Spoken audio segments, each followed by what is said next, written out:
Salam la famille, j'espère que yéen a ngi am jàmm ju baax a baax a baax a baax a baax a baax voilà donc avant tout ñu ngi leen souhaiter une bonne et heureuse année bi nga xamante ni mooy 2025 donc mu doon at boo xamante ni day gën ci ñun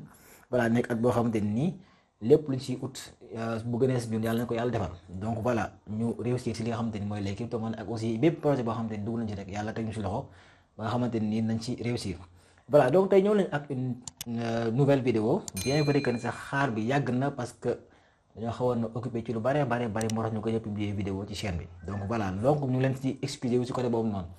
te gis naa aussi communauté bi mu ngi màgg tuuti donc je vois que ni vous avez pu partager les vidéos et tout ça mais leen ñaan ngeen continuer partager vidéo yi ba nga xamante ni communauté bi na gën a yaatu ñuy gën a mën a sawar pour mën a publier vidéo ngeen partager vidéo yi gën a abonné parce que je vois su ma xoolee suñu statistique yi dañuy gis ne ñi seetaan vidéo bi ñu bari plus de 50% abonné wuñ donc du leen wàññi dara ngeen cliquer li nga xamante ni mooy abonné pour mën ñoo may doole ñu gën a mën a publier li nga xamante ni mooy ay vidéo voilà.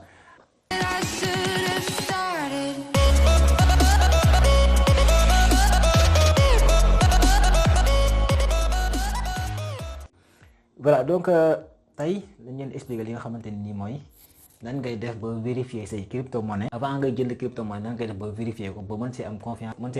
ba mën a jël sa xaalis def ko ci parce que y a beaucoup trop d'arnaques yi nga xam dafa nekk ci ginnaaw donc mu le monde des crypto-monnaies. ma leen di fàttali aussi bu nekkee da ngeen di doog a dal ci vidéo bi n'oubliez pas ngeen abonné activer notification yi aussi bu nekkee lépp lu jëm ci wàllum crypto-monnaie ak entrepreneuriat ak aussi investissement yitteel na la abonneel activer notification yi ndax fii duñ ci waxtaane lenn loo xamante ni jëmm ci loolu. alors donc la majorité bi nga xamante ni dafa nekk ci majorité arnaque yi nga xamante ni maanaam li ëpp ci arnaque yi nga xam day am ci monde crypto-monnaie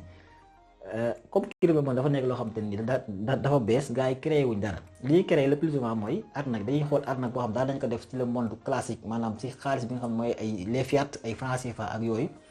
arnaque yi fa am loolu lañ copier directement ñëw andi ko ci li nga xamante ni mooy le monde des crypto-monnaies mais aussi dafa am li nga xamante ni moom la ñuy wax arnaque yoo xam ne c'est parfait à la sauce crypto-monnaie maanaam dañ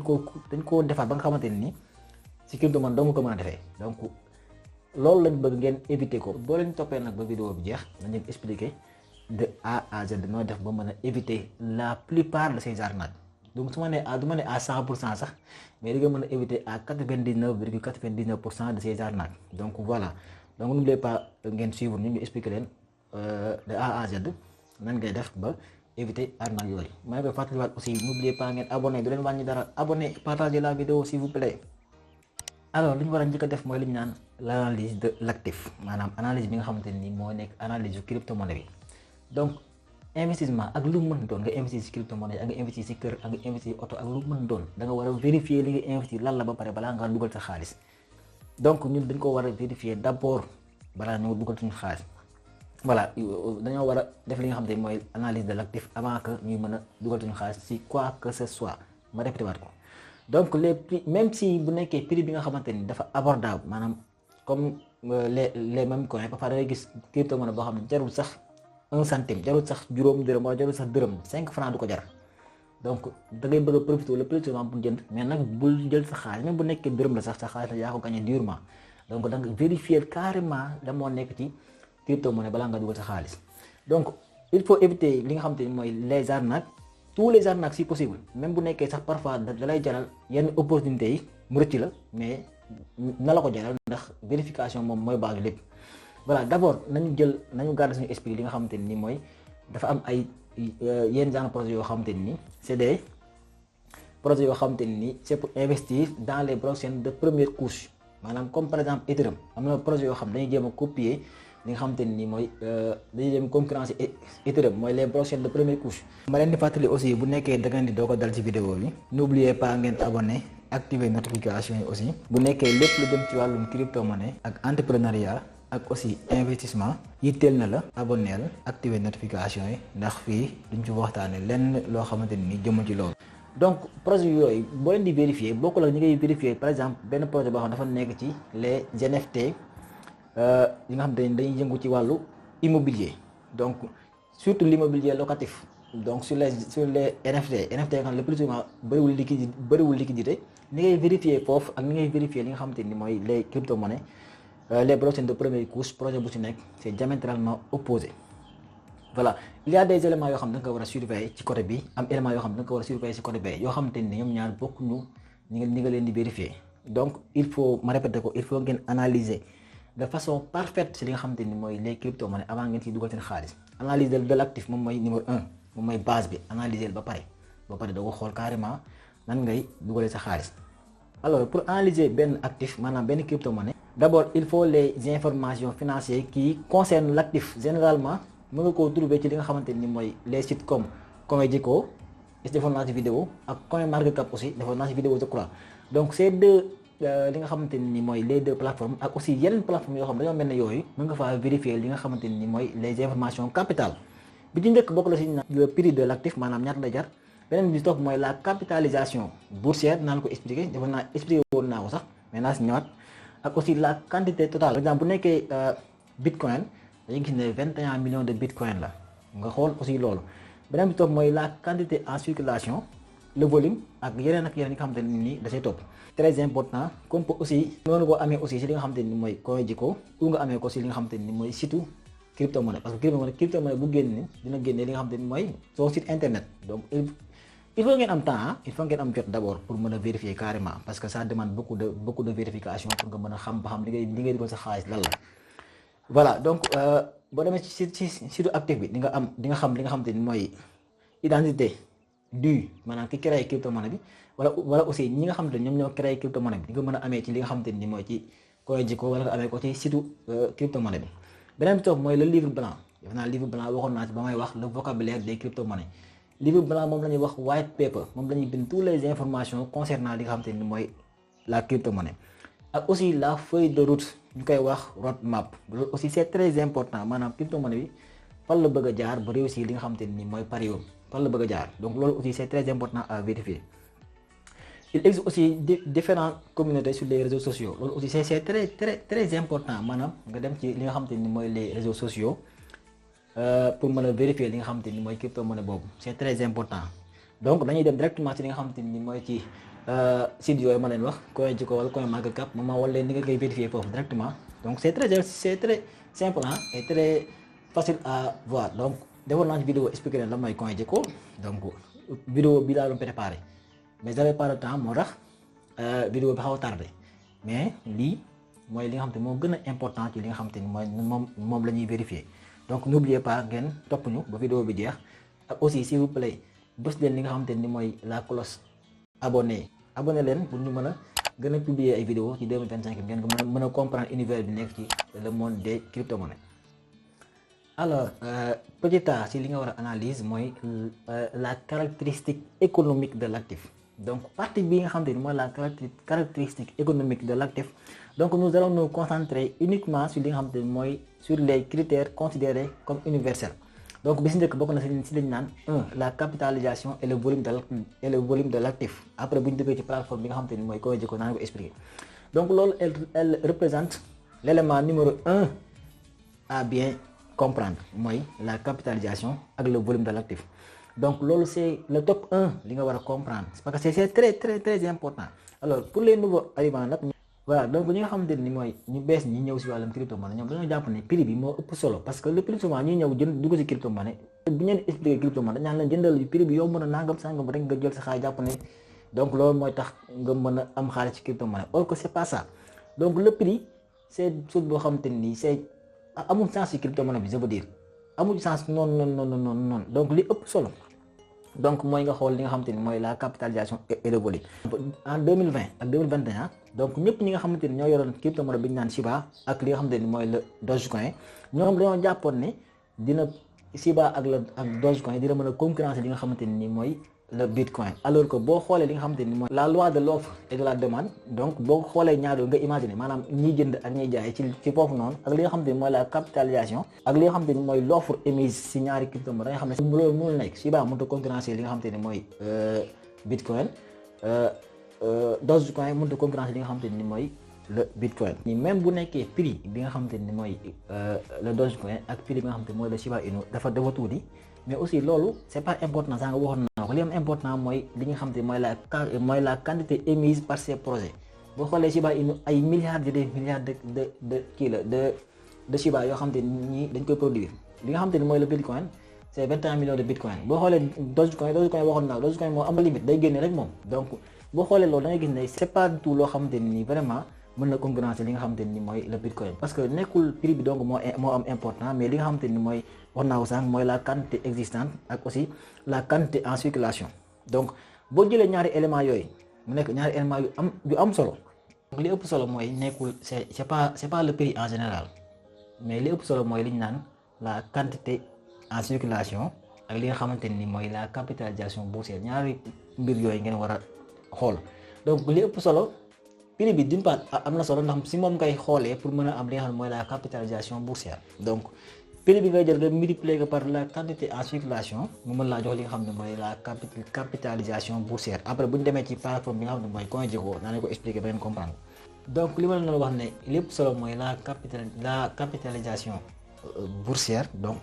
li ma leen koy expliquer mooy bu ñu jëloon par exemple kaaw bitcoin. le bitcoin il a 21 millions de pièces nga xamante ni boo ko comparé ak li nga xamante ni mooy le Dogecoin bi nga xamante ni mu ngi ci 130 milliards de Dogecoin. boo paree ci Dogecoin nga bi nga xamante ni boo paree ci Dogecoin nga dem bi nga xamante ni mooy le Shiba. alors boo jëlee bi nga xamante ni mooy le Shiba Inu moom mu ngi ci 600 billions de Shiba. donc c'est exponentiel Shiba. donc ce qui veut dire que moom il existe 6000 fois de Doge que de BTC et 5000 fois de Shiba que de Doge. maanaam le Doge revient donc à 11000 fois de plus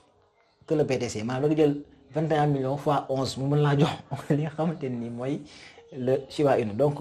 bu ñu xoolee ci loolu bu ñu jëlee la quantité de Shiba donc bi nga xam ne moom day revient à 11000 fois de Bitcoin, ce qui veut dire que le prix de Shiba ne pourra jamais li nga xamante ni s'approcher de celui du Bitcoin. maanaam Shiba bu demoon tey par exemple ba tolloog li nga xam ne mooy le Bitcoin mooy 100 000 dollars li nga xam ne Bitcoin par exemple am na ko day ëpp li nga xamante ni mooy non ça sera exponentiel parce que da ngay jël 600 billions bu nekkee lépp dafa génn en circulation da ngay jël 600 billions de Shiba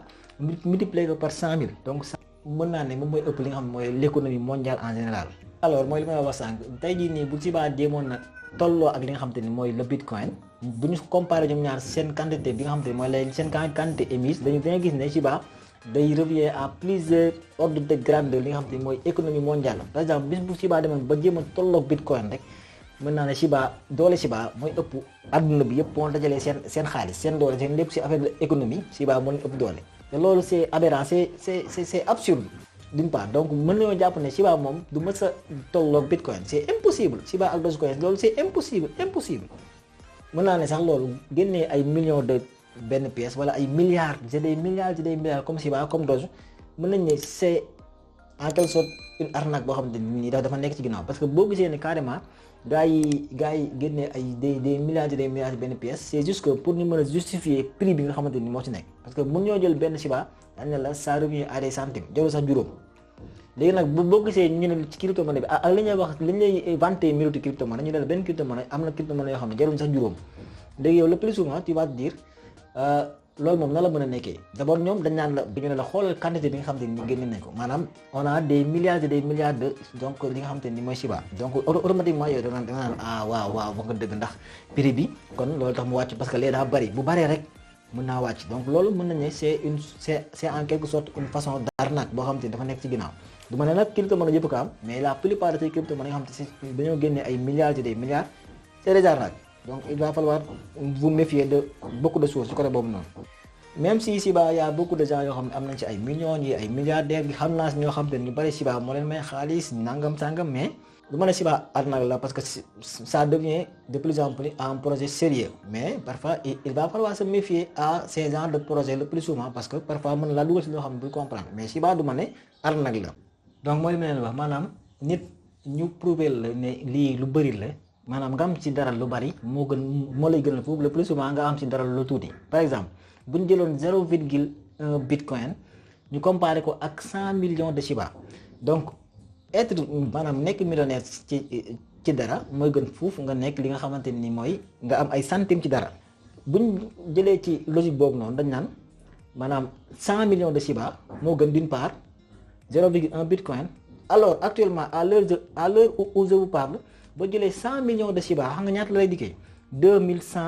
$2165 boo ko convertiroon tey jii nii ay ñaata ay 1 million nangam la lay jox. tey jii nii boo jëloon li nga xamante ni mooy 0,1 bitcoin moom mu ngi lay jox $9,470 maanaam ay 4 millions et quelques. Par exemple 0,1 bitcoin donc moo gën 100 millions de Shiba à l'heure où je vous parle actuellement nii. Donc faites attention si li nga xamante ni faites attention à ces actifs qui privilégient la quantité énorme parce que la plupart donc sont conçus dès le départ pour vous manipuler. Donc moytu leen sax nga waxoon naa ko ci li nga xamante ni mooy le plus souvent crypto-monnaie yi nga xamante ni day andi ay quantité énorme donc pour di leen wan loolu donc mën nañu ko déparé mu nekk manipulation ñoom ba si biir projet bi commencé sérieux ñu commencé koo andi teg bu sérieux comme par exemple Shiba. Donc il faudra tout simplement vous méfier de ces genres de projets là. néew ma leen nag bu leen si investir mais bu leen si investir na ngeen def seen vérification de A à Z pour mën cee dugal seen xaalis donc c'est très important. Donc c'est pourquoi parfois il faut regarder la capitalisation boursière bi nga xamante ni moo ëpp solo fukki junni yoon prix bi c'est pas tout important. C'est important d'une part pour xam la mooy capitalisation boursière mais c'est pas important en tant que tel. Donc capitalisation boursière c'est beaucoup plus important booy vérifier benn crypto-monnaie que ngay xool ay prix bu leen bàyyi leen di xool prix rek parce que le plus souvent damay gis ci commentaire yi am na ku ma doon laaj naan ma boo amoon tey jii nii 0,000 benn crypto-monnaie ñoo koy convertir en franc CFA. Donc kooku ça veut simplement dire que ni moom il n'a pas compris. Donc les prix sont relativement pas très importants. Il faut regarder le plus souvent la capitalisation boursière. C'est beaucoup plus important que li nga xamante ni mooy prix bi. ma leen di fàttali aussi bu nekkee da ngeen di doog a dal ci vidéo bi n'oubliez pas ngeen abonner activer notification yi aussi bu nekkee lépp lu jëm ci wàllum crypto-monnaie ak entrepreneuriat ak aussi investissement yitteel na la abonneel activer notification yi ndax fii duñ ci waxtaane lenn loo xamante ni jëmul ci loolu. Alors tey jii nii bu nekkoon da ngeen di suivre kenn ci YouTube par exemple muy privilégier le plus souvent li nga xamante ni mooy prix bi wala ngay wax ak kenn koo xam ne sax si YouTube mais dafa ne moom connaisseur la si monde crypto-monnaie le plus souvent mu lay wax ay prix il va falloir vous méfier de cette personne là parce que li mu lay wax noonu amul solo prix bi amul solo li ëpp solo mooy li nga xamante ni mooy la capitalisation boursière. Donc un exemple très simple ba doon tey nii benn crypto boo xamante ni nii mu ngi lay dikkee $100 à l'unité maanaam crypto-monnaie benn crypto-monnaie day nekk $100 donc te crypto-monnaie boobu actuellement mu ngi émettre na li nga xamante ni mooy 1000 li nga xamante ni mooy crypto-monnaie ñoo nekk en circulation. Donc boo defoon li nga xamante ni mooy la capitalisation boursière da ngay def 100 fois 1000 donc da ngay trouver li nga xamante ni mooy $100,000. Donc là c'est la capitalisation boursière n'est pas encore très forte donc da nga naan dès le départ donc mën naa see investir. Donc te nga fàttee xool li nga xamante ni mooy la quantité totale mu nekk par exemple des millions et des millions donc yow nga ñëw investir jënd crypto-monnaie boobu à $100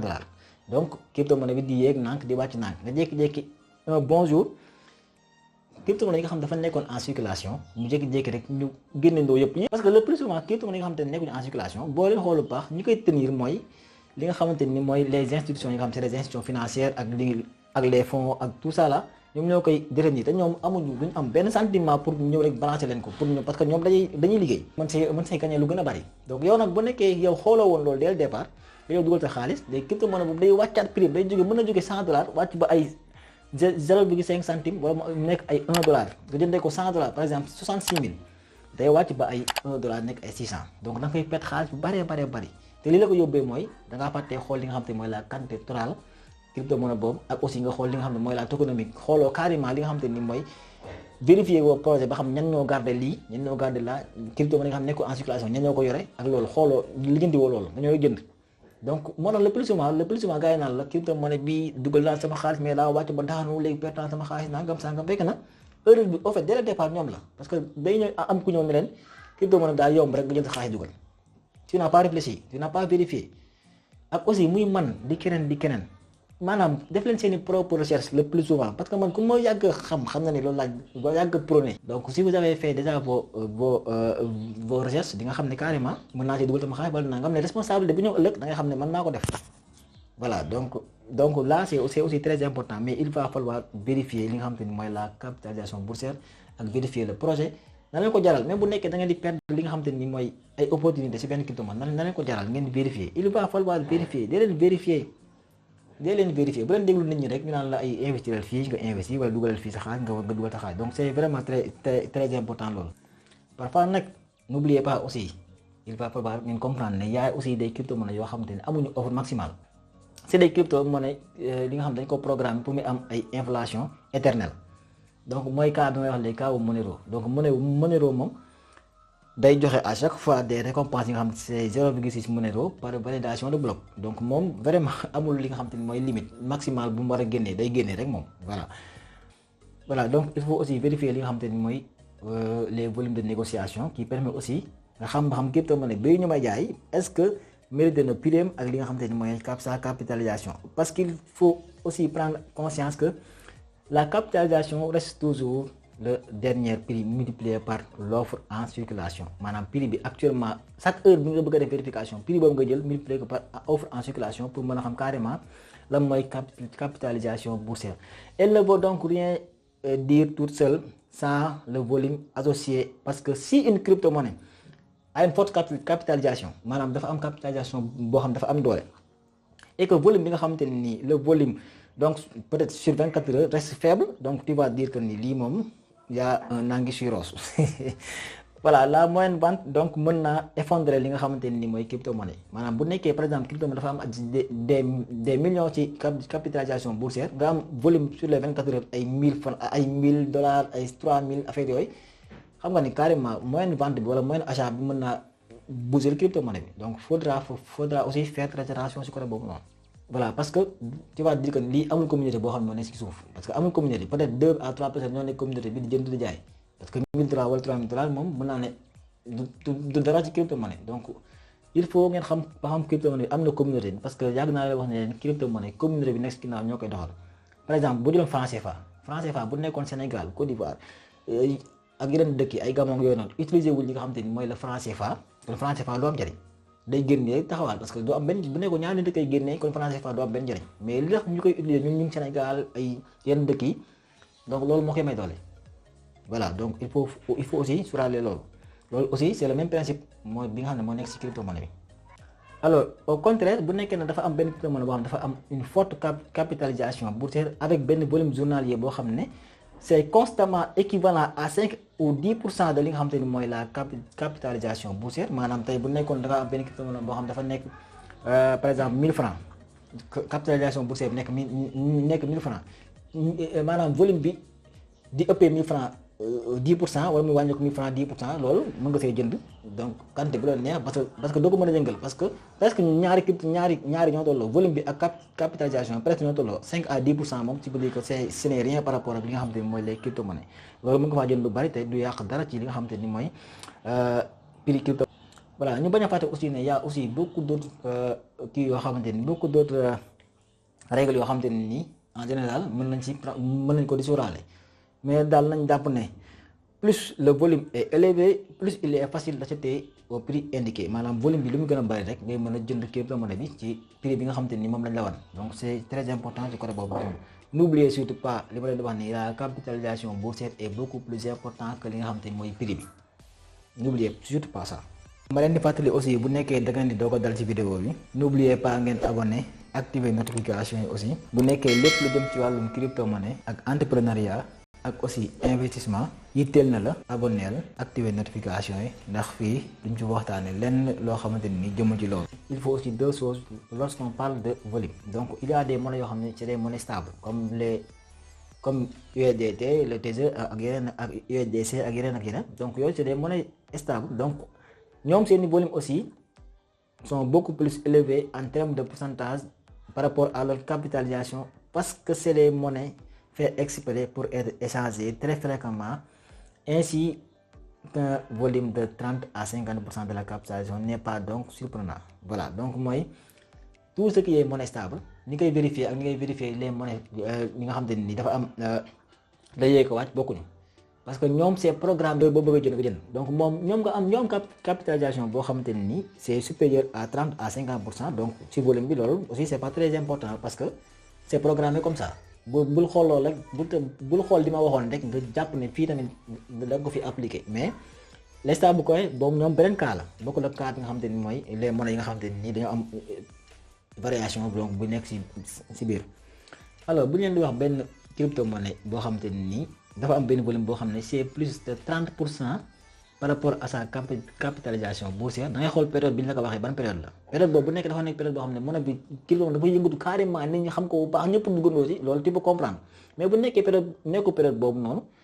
ñu wax la loolu nga xool ko gis loolu xamal ni carrément am na un anguille sous roche am na lu ñu lay nëbb donc parfois mën nañ la afficher prix loo xamante ne nii si plateforme yi baaxul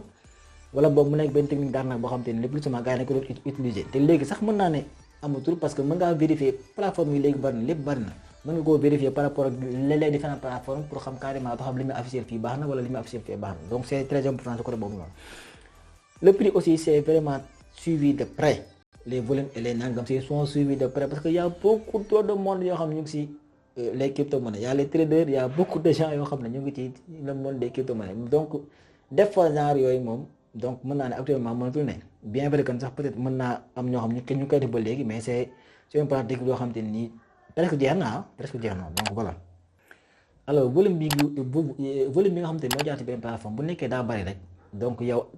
automatiquement tu vas te dire que ni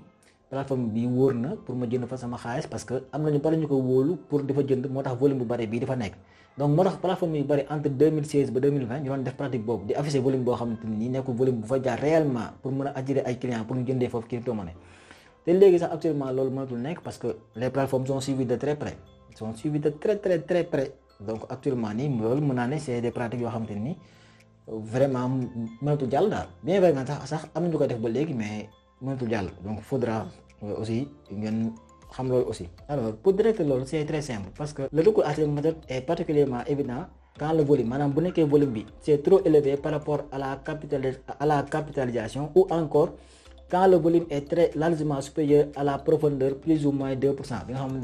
xamante ne ngeen gis ci plateforme yi après naa la ko woon sax pour expliquer leen. donc loolu aussi il va falloir ngeen sóoraale ko donc il faut ngeen xool loolu carrément la profondeur plus ou moins 2% ak aussi li nga xam ne mooy la capitalisation par rapport ak le volume donc mën nga koo vérifier loolu ci lu yomb. vérifier mooy équipe bi nga xamante ni ñoom ñoo créé li nga xamante ni mooy crypto-monnaie bi. alors il y a beaucoup de malentendus par rapport ak loolu noonu parce que ñu bari dañ naan